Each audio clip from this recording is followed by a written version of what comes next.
Welcome to this week's edition of Coach Prep. Coach Don and I are here in the Cherokee Batting Range podcast studio with Coach Danielle and our producer Stan Lewis, getting ready to record episode number 178. We got a really good show lined up for you today. We're going to talk about, from both the hitters and pitchers' perspective, either A, getting the last out if you're the pitcher, or how to avoid making the last out if you're the hitter. Before we get into that, let's talk about our sponsors. First, the Anderson Bat Company. Everything Fast Pitch is very proud to have Anderson Bat Company as our presenting sponsor. Anderson Bat Company is using the latest and greatest bat technology to corner the market in the fast pitch world. They have the -9 Rocket Tech, the -10 Carbon, and the -11 Carbon Light. Anderson Bat Company is using this technology to put a high-performing bat in the hands of hitters that really know the difference between a good bat and a great bat. We're also working with Anderson to provide a discount for all of our listeners. Go to the Anderson Bat Company website and order your bats. Use the EFP20 discount, which is for everything fast pitch, and you'll get a 20% discount. It's a great way for you to save a little bit of money on a great bat and also help support everything fast pitch at the same time. And as always, please make sure you take advantage of that EFP20 discount, whether you're buying a bat, a glove, or any of the other stuff on the Anderson website.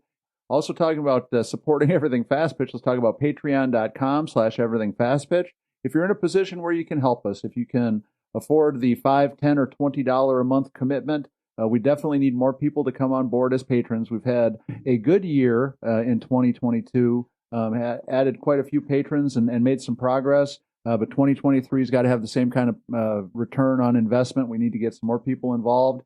So if you're in a position where you see value in what we're doing, if you can help us, we really do need more support. So patrons, if you want to become one, go to patreon.com/everythingfastpitch. So Stan had this question for us today, and one of the things we wanted to talk about was now that we're starting to see more and more softball on TV, we're starting to see some games being played. You know, a lot of the kids that we're working with are cranking it up for their season. That there's two different perspectives on basically the exact same situation. It's the bottom of the last inning. You're either the hitter or the pitcher, trying to get the last out of the game. So, Dee, let's start off with your perspective on how the pitchers can handle this pressure-packed situation. I think a big thing from the pitcher's perspective, and even the hitters, but specifically pitchers, is taking that one-pitch approach. So it doesn't matter if it's the first pitch of the game, the last pitch of the game, first pitch of the inning. Is we take that one-pitch approach of, hey, what do I need to do this pitch, this moment to be my best, to give it my all? I think it takes the pressure off of where we are in the game. That's a big thing, too, is, I mean, it's getting closer to the end. Let's say the girl has a no-hitter going on or a shutout going on. It's like we keep putting that in the back of my head, but we can't think about that. Or even the tying runs at third or the winning runs at second or whatever it might be. There's so many scenarios.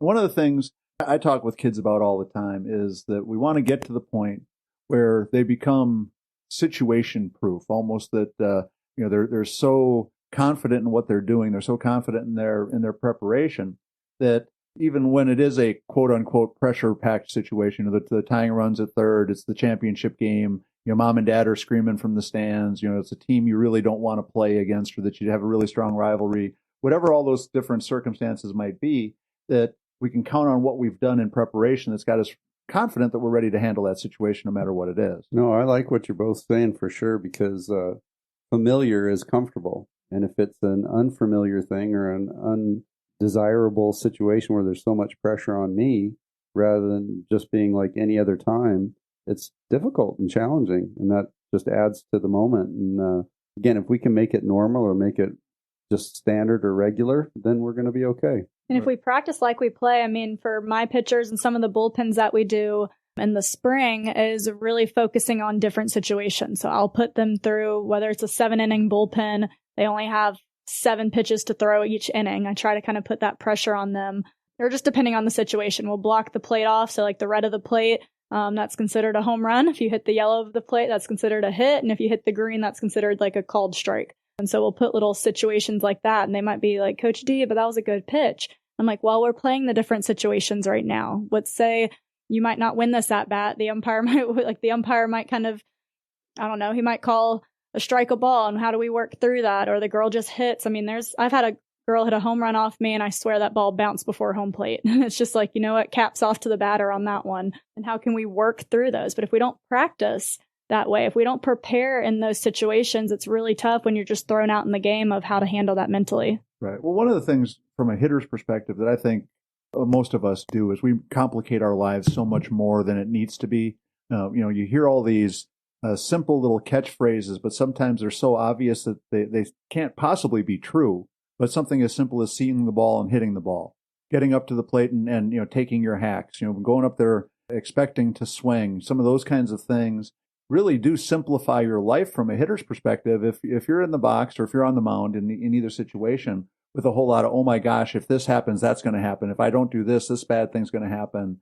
Kind of creeping into your mindset. Dream it to reality. I don't think you have much of a chance for being successful in any of those circumstances. And so, setting it up to make your training as realistic as possible, as competitive as you can, situational as possible, I think are all good ideas. And for all of our coaches, the one pitch approach that Dee's talking about, keeping your life simple from a hitting perspective, those are things that we have to keep talking about with our players. We have to keep working with. We have to keep setting up situational things in practice. And at some point in time, too, we have to also just let the kids go and sort out afterwards, how they did with the stuff that we've been working on. Whenever we're working with the kids and trying to help them create a routine or something that might distract them from all those extra pressures, too, might be a fun way to kind of make that a better timing scenario for them. Whether it's rolling your shoulders, whether it's, making a mark in the ground in the batter's box, whether it's some type of a preparation for each pitch that can distract us away from a deep from breath, whatever it is that each player is going to do, and just kind of take us, distract us from that extra pressure of the game on the line. If I don't get a hit, we're done for the day, kind of thing. But we've got to make it a comfortable environment for them somehow. And that's where setting routines. I mean, having that routine that you do every single time, no matter what just happened, what's going on, what's going through your head. You do this before every single pitch, whether you're playing shortstop, whether you're in the batter's box, whether you're catching, whether you're in the dugout. It doesn't matter what your role is, but we have those routines set in place so you can handle whatever's thrown your way. I mean, that's just huge. Any college girl on here listening, they know we wouldn't be making it at that level if we did not have those routines in place just to keep us sane throughout everything going on.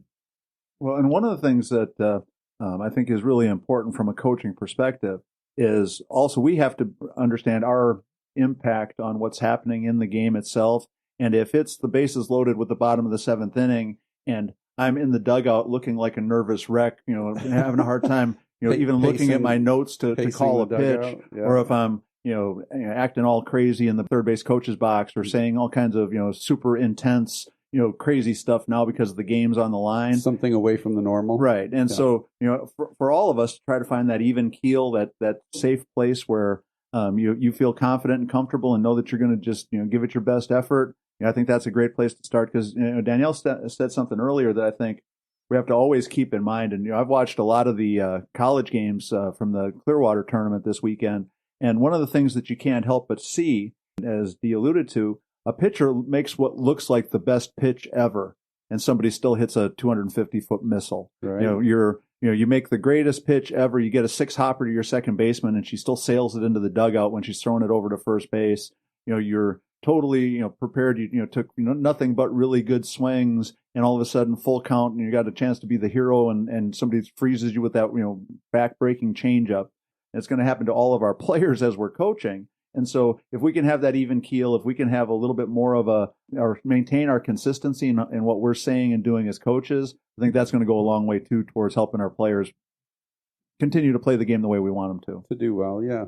I know a lot of times I'll encourage the kids also to create those environments and dream those environments so that they're visualizing, seeing what might happen if they're up to bat. We've got, scoring runners in position, and we're down a run in the seventh inning, the bottom of the seventh inning, and seeing themselves hit an outside pitch to right field or, turning on an inside strike, and just keep dreaming about this really high pressured situation. So when it really happens in a game, it's like, oh, I've been here before. I've done this over and over and over, even though this is the first time this season that situation may have happened. But if they're constantly used to seeing that happen and being successful, they're at least in a better, more comfortable position to have something good happen. So. Right. When I know, in my lessons situations, I'll set that imaginary situation up constantly with, okay, it's championship game, bases are loaded, bottom of the 7th inning. And with some of the players that you work with, even in that setting where their conscious mind tells them, this is really just for fun, there's really no true pressure on me,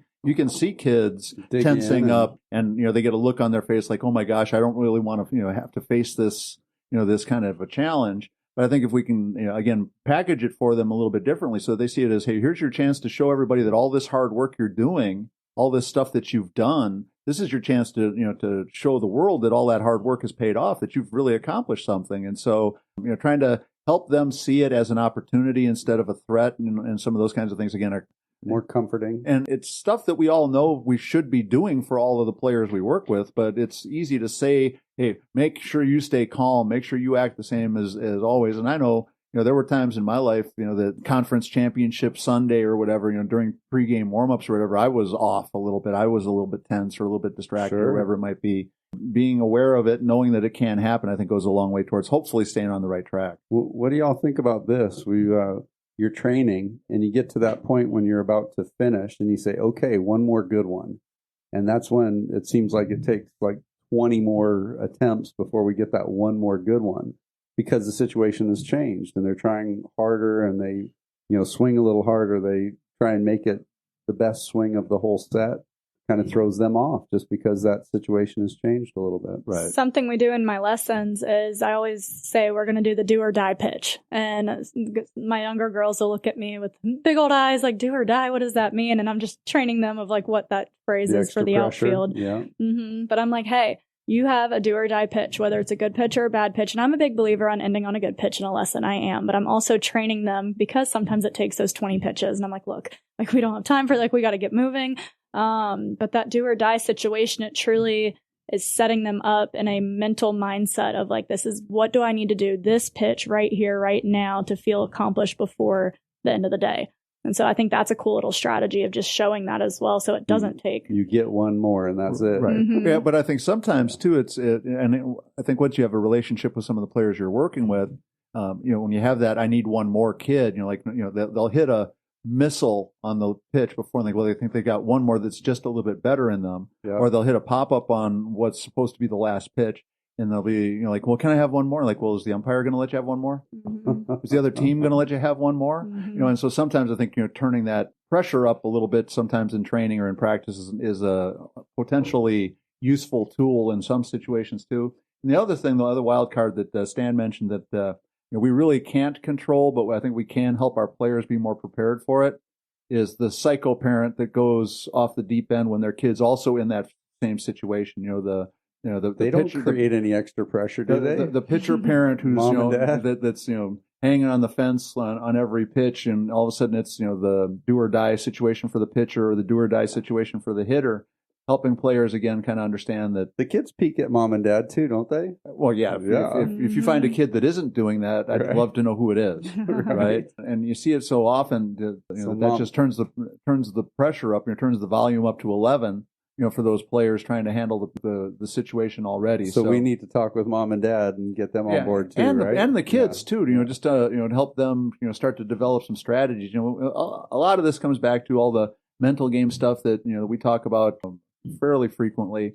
Players having some skills and some tools in the toolbox to help them work through these situations, I think, is also a big part of it. But there's just no easy way to overcome the quote unquote pressure. Just take some time, some effort, some work, some investment, and a lot of other things. Coach Tori, you brought up pressure that word just keeps coming up. And something that my dad always said to me is pressure is what you put in a tire. And that phrase right there has stuck with me. So it's not the pressure of the game. Like, pressure is what goes in a tire. Like, hey, let's have fun. Let's play the game that you've been practicing for each day, every week. Like, you've worked hard for it, and let's just go and have fun. But I spent $3,000 on pitching lessons this year, sweetheart, and I expect you to get a strikeout right now. That's the flip side, right? Or do or die. Yeah. Or I took 2 weeks off of work for us to go to these national tournaments, and you can't throw a strike when the bases are loaded in the championship game on national TV. So we know that it's whether we use the word pressure or whatever it is, that reality of all these kids' lives is that there's some of that going on, and so if we're lucky enough that we have the calming influence parent that reminds you that it's a game, have fun, do the best you can, or you have the totally off the wall, hanging on the fence on every pitch or every swing, parent that if we can help our players manage it and understand it and work their way through it, I think that's a really powerful thing from a coaching perspective. I was going to say, and this being coach prep, this is one of those things, Tori, do we talk about this in the preseason thing with the parents and players, or is this a, once a month kind of thing? What do you guys think? We need to be doing this on an ongoing basis? Constantly. Yeah, I think it's got to be an all the time thing. Keep reminding them. And one of the reasons why I think that it's important for a lot of the parents, I don't think they even realize that they're kind of reliving that time and when they were a junior in high school and they struck out with the bases loaded and had a chance to be the hero or whatever it is that that has them so amped up, so many different chances to, I guess, get on the right path with this stuff. But having those conversations, making sure that we're all on the same page, creating a strategy within the team so that the players have some tools, the parents have some understanding. Hopefully we can help the players be more successful in these last out, last pitch, last at bat of the game kind of situations. So what you're saying is it can all start with the coaches. Yes. Well, it has to start with the coaches because the kids don't have the tools and the parents are so invested in their own, picture of what's going on that, that they're never going to be the rational people, or very rarely are they going to be the rational people in the discussion. So we got to set the stage for a good season with this stuff right from the beginning. Yeah. Most females, we feed off emotions. So if you're over, whether you're a coach or parent, if you're over there throwing your hands up, throwing buckets, doing whatever, us girls feed off of that. It really affects us. And it's different working with girls and guys. And so if we see that happening, we will shut down because we'll be fearful of not that we're going to get hurt or something. It's just that feeling of we don't want to make you feel that way. We don't want to make you angry. We don't want to make you upset. And that makes us play timid. And when we start playing timid, you don't play your best. And so just understanding that girls are a little bit more sensitive when it comes to how you talk to them at all ages.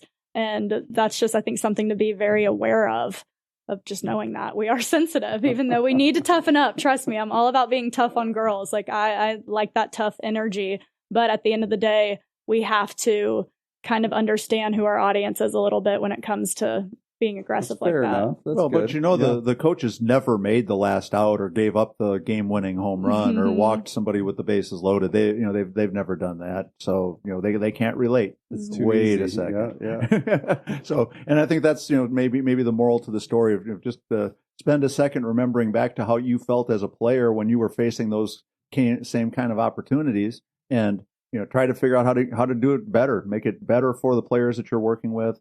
So that they can have a whole lot more likelihood for success. So whether you're going to get the last out or make the last out, it's going to happen to somebody in every game. Somebody's going to be there. Yeah. So let's do the best we can to keep that all in perspective, help our players do a good job with it, and then try to get everybody on board with a strategy that's going to give us the highest opportunity for success. So that's going to wrap up number 178. Again, as always, make sure you support Anderson Bat Company. Go to patreon.com/everythingfastpitch. Become a patron if you can. Make sure you go to the fastpitchprep.com website, order your Square Cuts training discs. They're $49.95 a dozen. And as always, if you have questions, comments, ideas, or suggestions, reach out to us at everythingfastpitch@gmail.com or fastpitchprep@gmail.com. So for Coach Don McKinley, Coach Danielle Rubin, our producer, Stan Lewis, this is Coach Tori saying thanks for listening. We'll talk to you again next week.